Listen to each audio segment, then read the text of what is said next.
Hey guys, so it's Sunday and I've just had some things in my heart, so I decided to do another From My Heart video. And pretty much what this series is about is just me sharing different things that God places on my heart to share with y'all. And so today I really wanted to talk about having this eternal mindset and how that influences us in our everyday lives.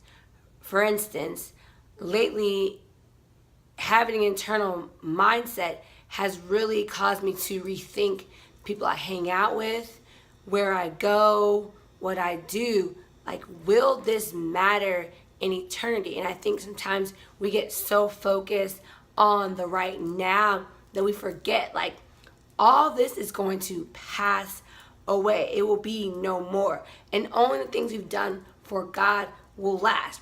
So if I have an eternal mindset, that changes the way I think, changes the way I operate, how I use my time, how I use my gifts and my talents, how I serve, how I love, how I give, and the list goes on and on and on and on and on. But I say all that to say is that we need to be examining our lives, examining our schedules, and making sure that what we're doing will actually matter 10 years from now, 20 years from now, in eternity. Will it truly matter?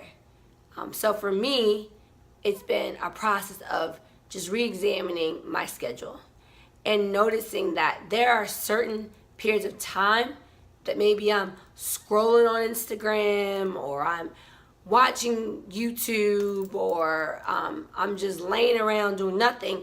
There are times, those are times that I could actually be doing things for God. And I'm not saying you shouldn't rest. We all need to rest. But at least for me, there's a lot of opportunities that I'm missing out on because I'm not prioritizing the right things. There's a lot of time that I'm wasting because I'm not prioritizing the right things. And so I just want to challenge y'all and just say, look at your life and make sure that what you're doing actually matters. Because I don't know about you, but for me, I literally want to pour everything out on this side of heaven. I don't want to get to heaven and God show me and tell me all the people I could have affected, all the places I could have gone, all the things I could have done if I had been more focused and more disciplined and actually been obedient to what He's shown me to do. So we have a choice. It's our choice to either follow the Lord in everything or follow the Lord in some things. And we only follow the Lord in some things, we're going to miss out on the bigger picture He has for us. Because God's not going to force us to be obedient, and He's not going to force us to follow His will. We do have a choice. But we can delay our breakthroughs. We can delay His promises. We can delay just movement in our lives. For me, there's been times where I felt very stagnant in my walk with the Lord. And upon further examination, it always trickled back to there was something that God had shown me to do. Whether it's write a blog, whether it's forgive someone, whether it's minister to someone. And because I didn't do it, God couldn't move me forward. Because everything we do for God advances us to the next step. So if you want to be on step 10, but you haven't even done step 1, you're going to be stuck at step 1. It's like playing a video game. You can't get to level 10 if you haven't gone through levels 1 through 9. Same thing with the Lord. He has the plan for us. He has the blueprint. But in order for us to actually walk into all He has for us, we got to start at step 1. You do step 1, cool. Step 2, cool. Step 3, and on and on and on and on to get to step 10. But you can't just bypass the whole process. So that's all I had to say today. So I urge you all, no one knows when Jesus will return, okay?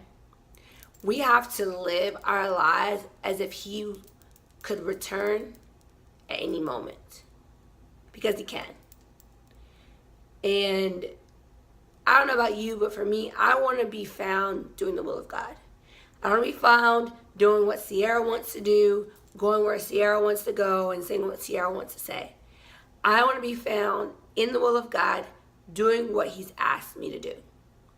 And so that may mean some sacrifices. That may mean that I can't hang out with my friends when I need to write my book. Maybe that means I can't go to the mall because I need to be blogging. Maybe that means I need to stay at home and not go to the movies so that I can read up and study my word. Our sacrifices are going to look different, but obedience is better than sacrifice. So that's all, y'all. Nothing deep, nothing, super spiritual. Just wanted to challenge you all to examine your life, examine your heart, examine your schedule, and just make sure that what you're doing is actually meaningful. Pray you have a blessed day, and I'll catch y'all next time.